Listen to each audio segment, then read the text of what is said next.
Hey guys, it's Molly Mahoney, and it is time for the 4th episode of the Prepared Performer podcast. Woohoo!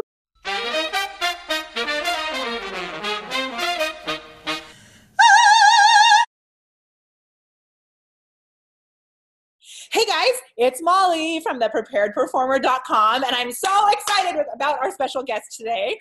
Her name is Nikol, and she's amazing, and she and I worked together. I think the first show that we did together, no, maybe we only did one, but we did one show together, which was Crazy for You in St. Louis at Stages St. Louis. And she's so awesome. And she's going to talk to us today about the idea of being a starving artist. So I know all of you love performing, and I know that you all want to be able to do that eventually as a profession. And you want it to be out there where you're actually able to sustain a lifestyle that is livable by being a performer and not having to wait tables in between. However, we get this idea in our head of the starving artist, right? We all know about that, and sometimes we cling to the starving artist. So Nikol is going to help us break that mold, and I love it. Here she is. Oh my God. This is awesome. Thank you so much for having me on, Molly. I'm really, this is like, this is really fantastic. So, all right. So for the audience watching, I just finished doing this really awesome project called the Wealthy Artist Summit, which was break the starving artist mold, tap into your confidence, and take control of your career. So basically everything that you just said. And it was an online virtual summit, 24 experts. And it was really like taking a stark look at this because so my background, professional musical theater performer and choreographer. And I always felt like we got so many practical classes, right? We got the classes on how to sing and how to dance and how to act and all these things. But what we didn't really get classes in was how to deal with being told no, like over and over and over again. And so it just kind of felt like the 800-pound gorilla that was in the room all the time. So what it would translate into is that people would be talking about everything except for that thing that's just there, which is how do I deal with this? So, it would manifest into different ways, like let's go have a drink or and then all you would do when you're having a drink is talk about the fact that you had been told no a million times. Or that, oh my God, it was the casting associate, or they didn't like me. Like it turned into such a blame cycle. Or the people, this person went before me, and so I was dealing with that. Or this girl wouldn't stop talking to me out there, and so I was dealing with that. She's wearing the same outfit I'm wearing, so they weren't looking at me. They were in my spot, and it's just there, and it's so prevalent. So I went through a pretty big change in my life, a massive change in my life, where I went through a huge period of loss. And in that period of loss, I was given these really incredible tools around mindset. And when that happened, I took on a life coach, which was something I was like, what? I don't even know what a life coach is. What is this thing? And it was just like this whole new thing. But she really opened up possibility for me in a way that it's like I'm saying my dreams, and I was feeling scared to say them out loud, but she was feeling like it was possible. So she's helping you see how it was possible too, right? Exactly. So she got me back to something that I had pretty much stopped doing, which was writing. Writing had become like that thing that was kind of in the closet. It was like, the singing and the dancing and the acting, those were out for everyone to see. But the writing was kind of like, poetry that I would give to friends and family, and not really share with the world. And she got me back to writing, and I started writing a blog called Zen Read NYC. And I started doing it, and it was just, I got subscribers signing up, and I was just like this wonderful, amazing expression that suddenly felt very authentic. So I'm doing it for a couple of months, and she says to me, I think you should monetize this. I was like, what? What does that mean? What does that mean? Monetize a blog? I don't even, you're speaking a crazy language. I don't know what this means. And so through this kind of process that we went through, I found myself coming to life coaching. I was like, I want to be a life coach, but I want to be a life coach for artists. And it was amazing because this wasn't anything that I saw coming, not in a million years. So I started working towards certification and joined an entrepreneurial program. And it was just kind of like, whatever blinders were on were just kind of like taken off. And so the summit was born out of this need of putting myself out there as a life coach, and also wanting to service the community and recognizing this thing that is always there and that I felt. I mean, how many times I went on the roller coaster? My God, I can like list it a million times.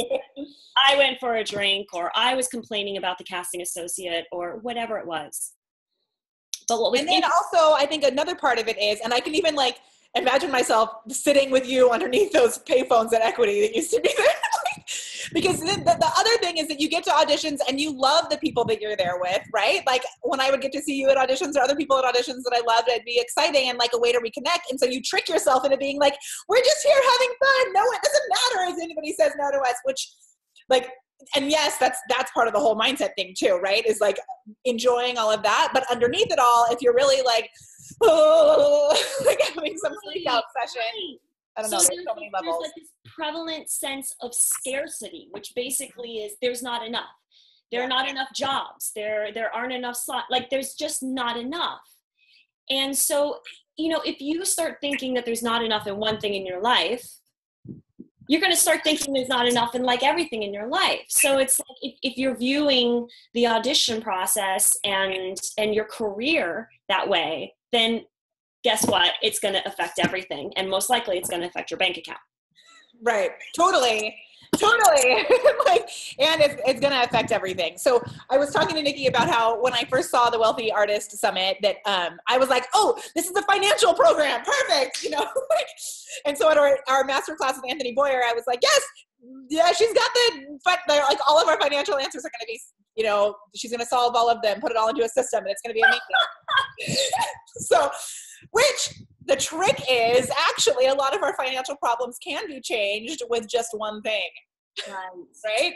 And what's incredible is that when I put myself in a place of possibility, I manifested all the money I needed to get certification, to be in this entrepreneurial program. Like money is not an issue for me right now. And that's the first time I can say that in my life, like since I was under my parents' roof. Right.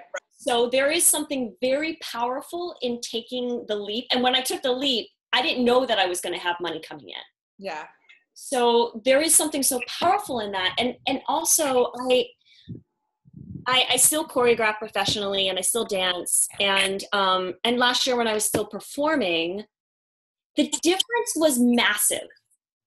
Like how? So can you wait, actually, can you go back? So auditioning last year was so different for me because I had this mindset piece, because I wasn't doing the comparison and the competition.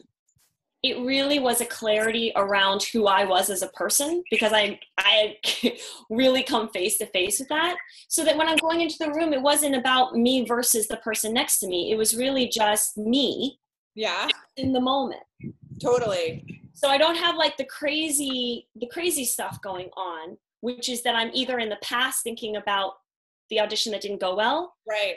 Or I'm in the future thinking about what's going to happen down the road. It's like there's this ability to be present, which is it aids you so much. And that's the mindset piece. Like, can you just be in the room?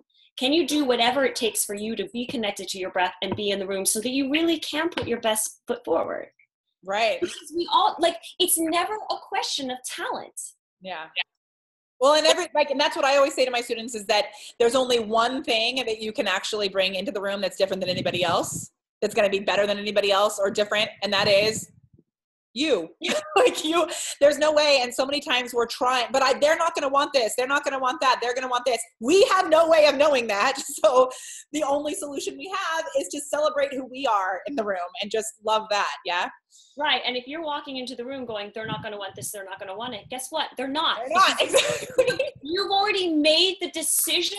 You have created your reality, and then you are going to step into it. Totally. So what if you instead were in an open space and you walked into the room in that? So what are your, scary. it's totally scary, right? Like full on freak out. So what are your, like, do you have any like tactile tips that you can give as to how to put yourself into that open space? Yeah, absolutely. You know, the biggest one is, you know, what are you doing before you're going in the room? Yeah. Are you talking with someone? Are you listening to your headphones? Are you having some sort of like completely unconscious conversation?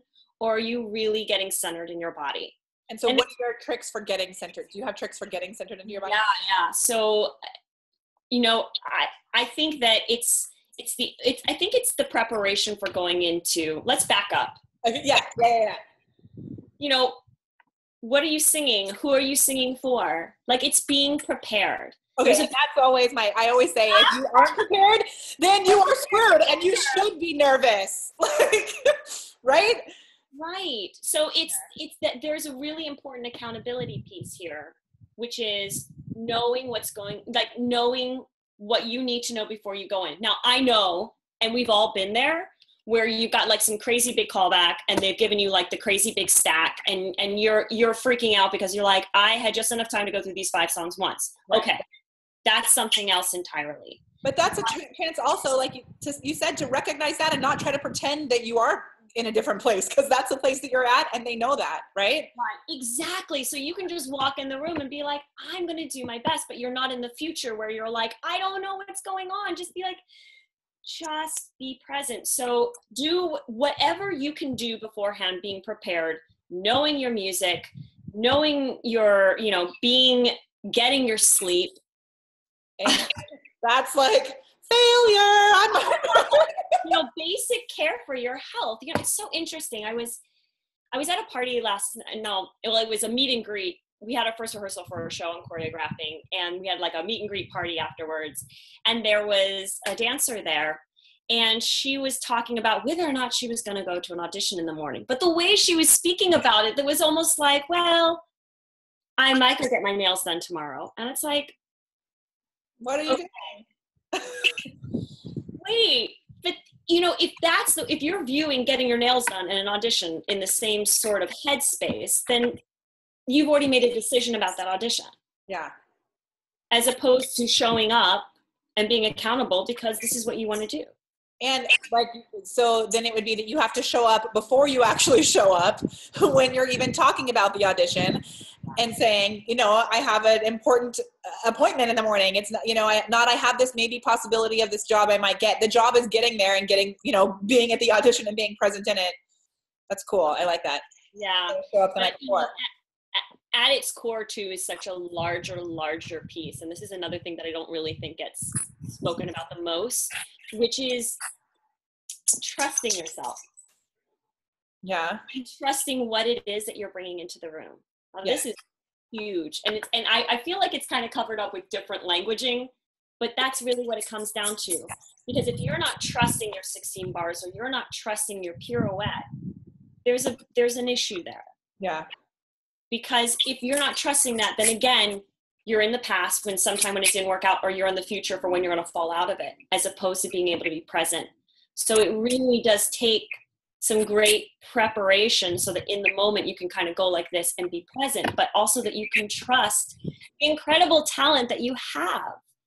And all the hard work that you've put into it, you know? And if you don't trust it, maybe it's because you didn't do the right work. Like, right, but I mean, you know, musical theater performers work so hard, right? We're taking the acting classes and the singing classes. Like, we put so much effort in, but how about trusting the effort?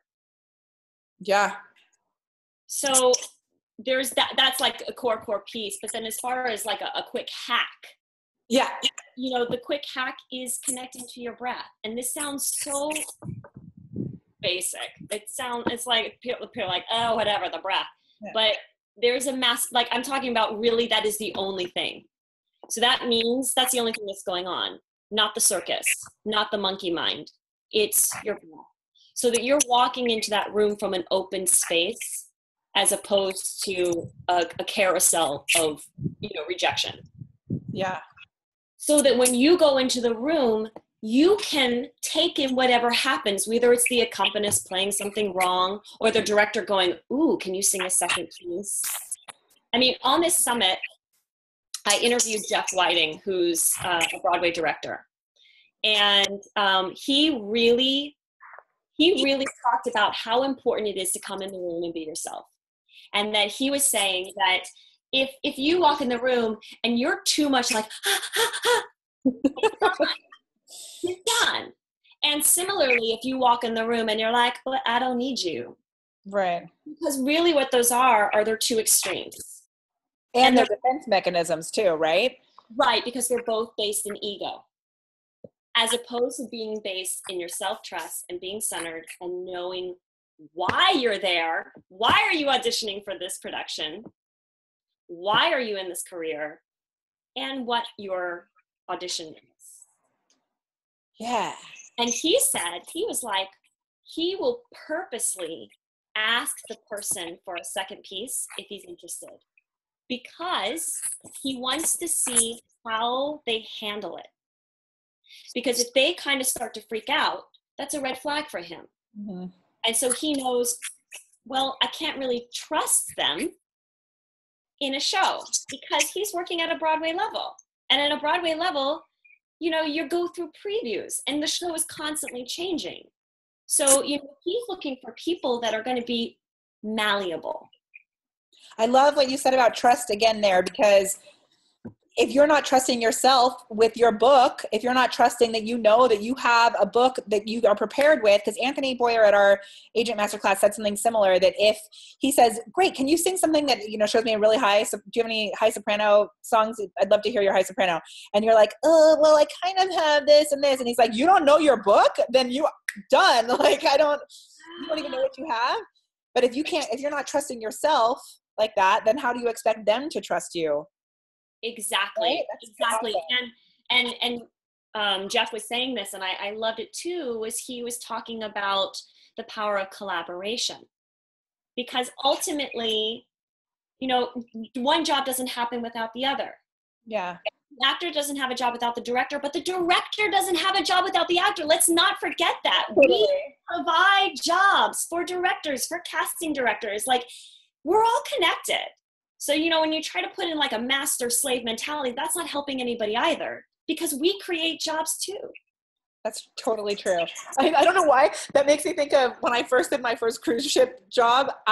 You're sent like a, you know, the documentation from the ship, and it says like the class system, like what level you're, like the, you know, the I can't even think of this. The officers are first class, the performers are second class, the waiters are third class, whatever, like what class citizen you are, which is crazy. But I think we actually do that in our own heads, right? Right. So if you're walking in that room and you've put the director on a pedestal. Yeah. I mean, that's another thing. So there's another quick hack put in. Don't do that. You're providing a job for them, they're providing a job for you. Put yourself at a place of equality, but come at it from a really beautiful way to frame it is that you're coming from a place of service. What can we create together? Yeah, totally. Oh my God, you know, and you may not be the right fit, but if you're the right fit, you walk into the room, oh my God, the director's going to be just as excited. Yeah. Oh my God, we're going to create something so gorgeous together. Totally. And theater is so, oh my God, like how many people it takes to put on a show. Crazy. That's a really awesome, like mindset shift also, because you can either look at it from the place, and these are both, like you said, coming from ego, right? Like from the place of they, you know, they're powerful and whatever, they need me or I mean, I need them to give me a job, from that place where they're on a higher level. Or I think a lot of times people will switch it to the complete opposite side where it's like, they need me to have blah, blah, blah. So you're missing that middle ground. Like, you know, there's that pendulum, but on this, both sides of those pendulums are like not servicing you. So if you can really get right into the middle and have an open heart, like you're saying, and be centered, that's really cool. And the thing that's most fascinating about it is that both of those sides are the exact same thing. Right, which is weird, yeah?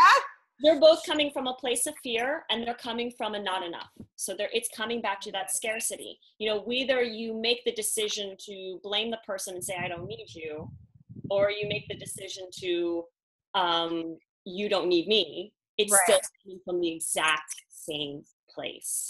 Totally.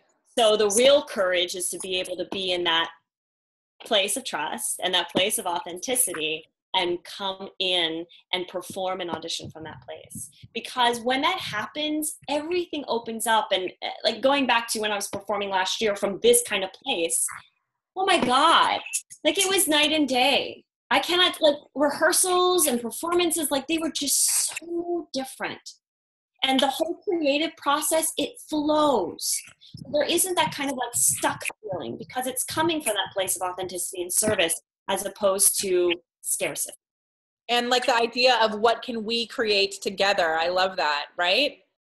Yeah, I also interviewed Colman Domingo, who is a brilliant stage and film actor and also playwright. For those watching, if you saw Selma, he played Reverend Abernathy.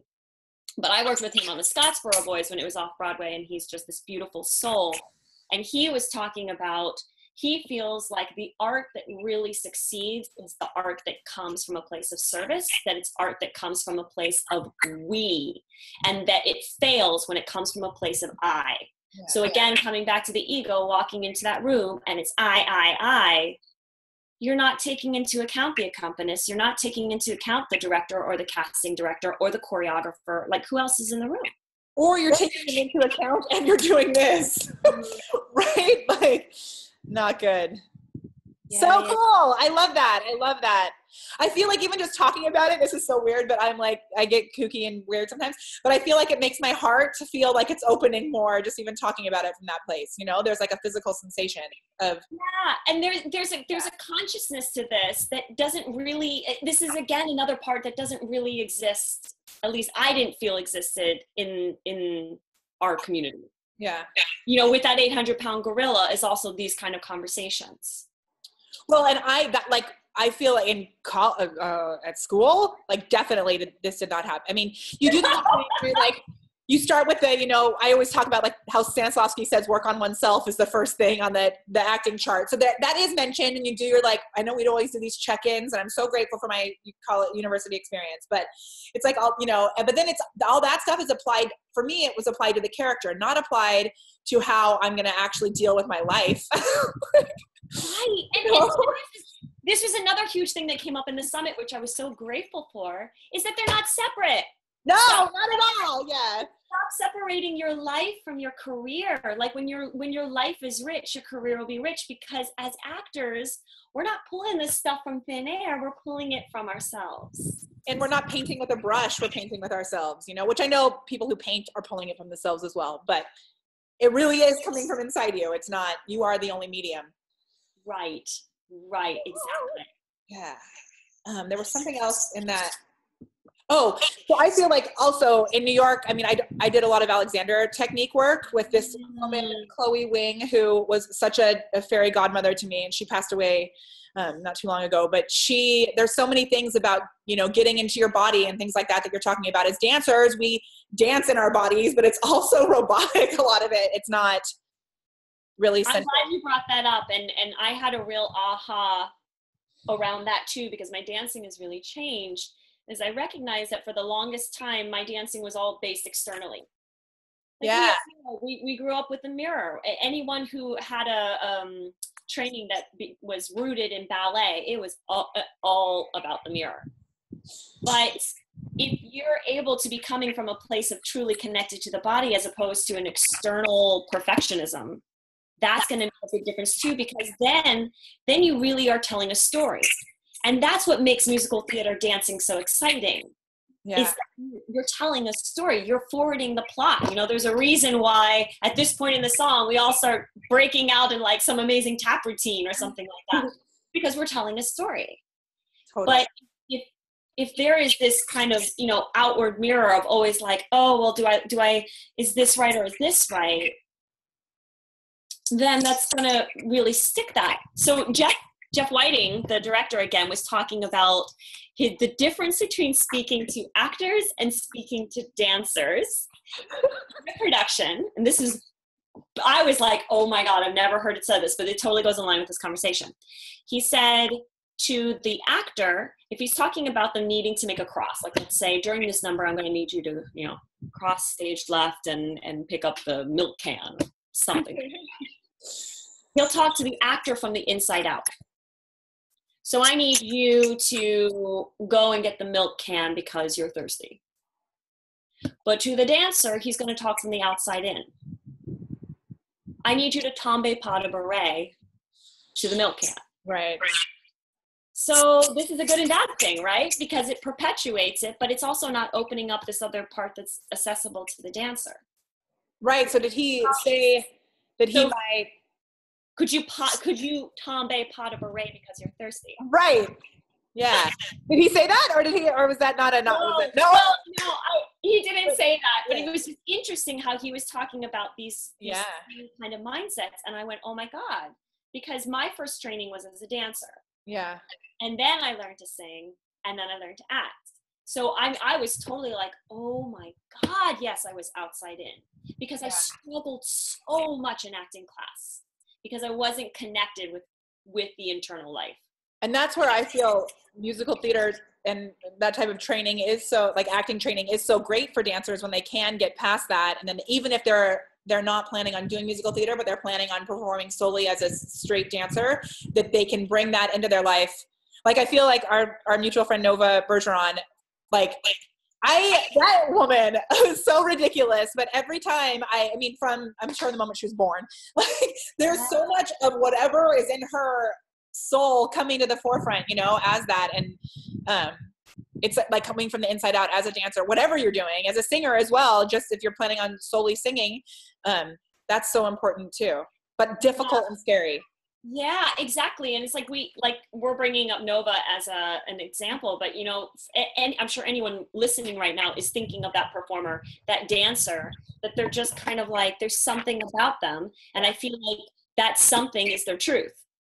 And that they're honoring it, that they're celebrating it, you know? Yeah. Inside out, as opposed to outside in, as opposed to, I need to be perfect. Right. Perfectionism is you're getting caught up in expectation. You're also getting caught up in what someone else thinks. And it's, again, then you're not being present. Yeah. So it can create, you know, a lot of feeling stuck in something. I love it. So awesome. Okay, so I have a student coming in 5 minutes, but this has been so great talking to you. I'm trying to think of like, how can we put a little button on this little thing? So we're going to have a page on The Prepared Performer. It's going to be thepreparedperformer.com/Zen Read NYC. And if they would like to email you, how can we email you? Yes, so please, like anybody that is watching this, please contact me. Let's talk some more. I've got projects going on and I would love to get you in on it. My email is zenreadnyc@gmail.com. Or you can also just hop on over to my website, which is zenreadnyc.com, and connect with me there. I've got a free weekly newsletter and all sorts of really exciting things, depending on when this airs. There's exciting things that are going on with free video series and free webinars and yeah, lots of great content. So, you know, I'm so passionate about this because when I was going through such a difficult time in my life, it was community that helped me get through it. Like I never felt alone during that time, and that's saying a lot. And I think this is another thing that, you know, we love when we're in the cast and it feels like a family, right? We love that. We kind of like crave it. So let's start really building that community amongst ourselves. So we can help each other and we can lift each other up and we can take this whole starving artist idea and we can just chuck it out the window. It's going to be passe. And like, how about in 5 years, it doesn't even exist anymore. Right? I like it. I love it. Let's do it. Like set tapes don't even exist anymore. I love you so much. And also, I'm on Twitter at Zen Read NYC, and I'm on Instagram at Zen Read NYC. So, you know. And you have a Facebook page, right? Facebook page, Zen Read NYC. That's what it is across the board. So please connect with me. Let's talk. I want to hear all about you. I want to hear about what you're struggling with. And yeah, definitely. Come join the community. I love it. Awesome. So I will have it all at thepreparedperformer.com/Zen Read NYC. So as things grow or change, as Nikol has more to share with us, then I'll be able to share it with you right there. So you won't have to go looking everywhere. We'll put it all together and we'll update it and stuff. And I'm sure also, Nikol, this is how I feel too. Like, I love to know what you're struggling with, like you just said. So Nikol, I'm sure as well, if there's something that you feel like this really resonated with you and you have a different type of question that you would like to ask her, don't feel afraid to do that, because that's what helps her to be able to give more to all kinds of people. So the more questions and things that you guys can share with her, the more content that's amazing and awesome she can put out to help you with things, right? Yes. All right. Will you do something with me? Yes. I'm going to give you my little trick. So are you ever stressed out in your life anymore? Yes. No, maybe not. No, you have it all figured out. Okay. So when you get stressed out, can you make your best stressed out, sad face? Okay. Can you also make a sound? Because I don't know if it'll switch to your face. Okay, perfect. This thing goes back and forth on our faces sometimes. I want to make sure it shows you. Okay, here's mine. And put your hand like this. Okay, good. On the count of 3, we're going to shimmer and shine, and everything's going to be better. Ready? Yep. 1, 2, 3.